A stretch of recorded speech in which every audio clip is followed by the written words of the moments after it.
Hello les amis, bienvenue. Ma mission, vous la connaissez, j'ai 2 minutes, pas une de plus, pour vous présenter ceux qui font le Montpellier Handball.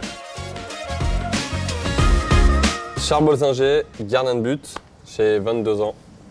Celui qu'on appelle la muraille, voilà, parce que dernièrement, rien ne passe. Bonjour Charles, ça fait plaisir de te voir. Ça va, Rico.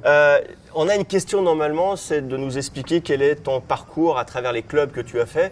Bah, toi, ça va être vite fait, on va pas perdre de temps là-dessus. Hein. C'est pas la question la plus longue, je pense. J'ai seulement joué dans 2 clubs. Mon tout premier club qui m'a fait découvrir et aimer ce sport, c'est le Continental Handball, qui a accédé à la Pro League cette année.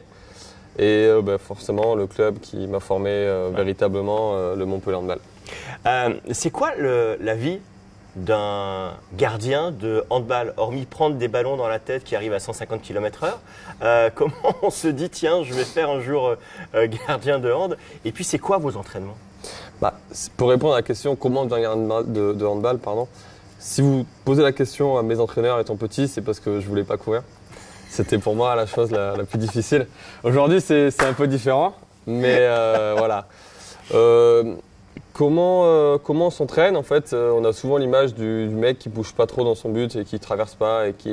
Nous, on est vachement dans la tonicité, dans le sens où il faut être présent sur des actions qui vont être courtes. Donc, il faut être vachement préparé à ça. Et surtout, pas perdre de concentration pendant l'entraînement. Ouais. Et donc, on s'entraîne comment? C'est que du tir, que de l'arrêt, ou il y a d'autres choses à côté? On fait aussi du spécifique avec David Degouy, avec plein d'exercices avec des coupelles, avec des balles de tennis, avec de la coordination, plein de choses qui font rire les autres joueurs. Mais je pense que si on les met, il y en a la moitié qui tombe par terre. Donc, ouais, là-bas, hein, en premier. Et si tu n'avais pas été joueur professionnel, tu aurais fait quoi d'autre? Quel était l'autre métier qui pouvait t'intéresser? Moi, j'ai 2 parents dans le médical, donc je voulais me diriger vers ça. Donc j'avais l'idée d'un métier de kiné, mais après j'ai compris qu'il y avait beaucoup d'études.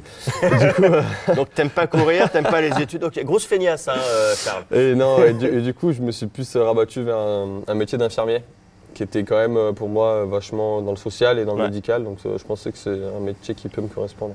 Et il y a d'autres sports qui t'intéressent? Tu aurais aimé faire un autre sport que j'aime bien le basket. C'est un sport collectif, un sport de ballon, parce que tout ce qui est sport de raquette, c'est pas mon fort. Le football, faut courir. C'est pas mon fort, c'est pas mon fort non plus. Je suis souvent le dernier choisi. Ça nous fait un point commun. Et tu préfères un entraînement ou un match où tu restes sur le banc? Un entraînement. Vu l'intensité qu'on met ici, c'est un entraînement. Je progresse plus à l'entraînement qu'un match où je n'ai pas joué, je pense. Ouais. Et tu préfères un match de championnat au FDI Stadium ou un match de Coupe d'Europe à l'Arena? Celle-là, elle est dure.